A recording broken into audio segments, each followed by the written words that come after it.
Good afternoon, everyone. My name is Samriti Upadhyay, and today we're going to discuss about an important topic about trademark. Trademark.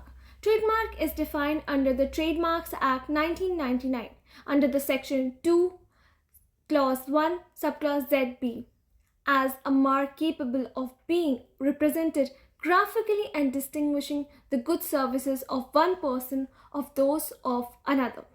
When we talk about the scope, it's just not logos. It includes conventional names, signature, words, and symbols.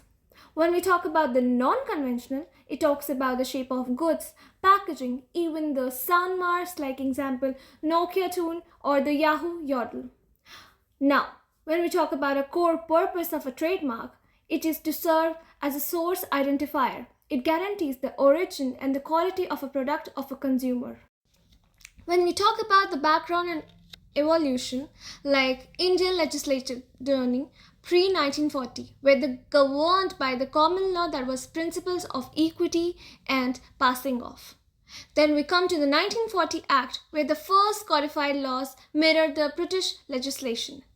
Whereas in 1958 Act, where the consolidated trademark laws with criminal code.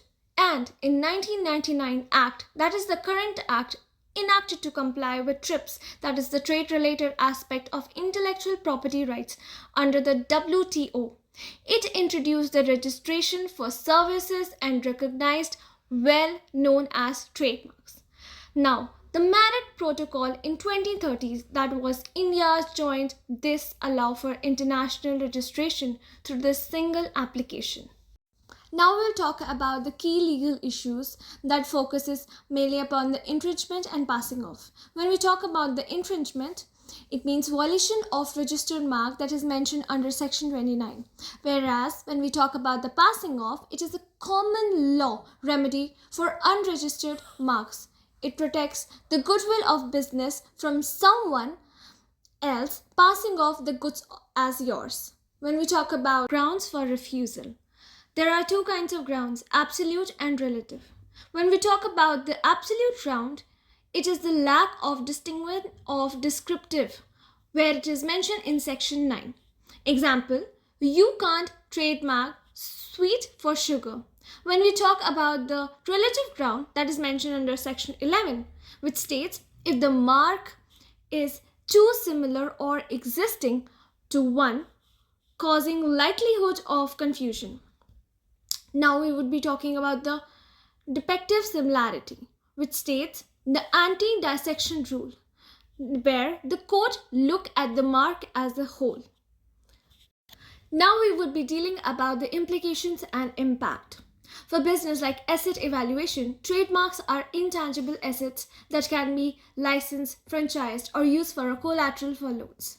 When we talk about the market position, it creates a moat around the brand, preventing the competitors from free riding on your hard-earned reputation.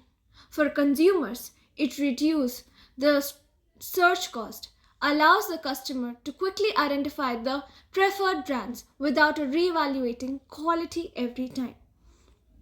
In this, safety is essential, where particularly in food, pharma, trademark prevent the spread of counterfeit. When we talk about the safety, particularly in food and pharma, trademarks prevent the spread of counterfeit goods but could be hazardous. Now, the economic implications.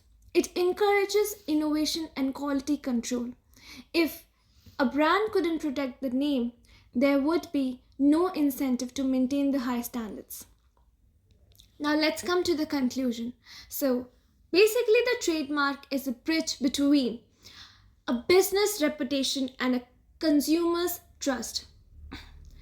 And when we talk about the registering domain name similar to a famous marks like metaverse AI, it is very important to know that how a trademark in virtual world can protect these AI generated logos. Also, a trademark is more than a logo, but it is a silent salesman of a brand.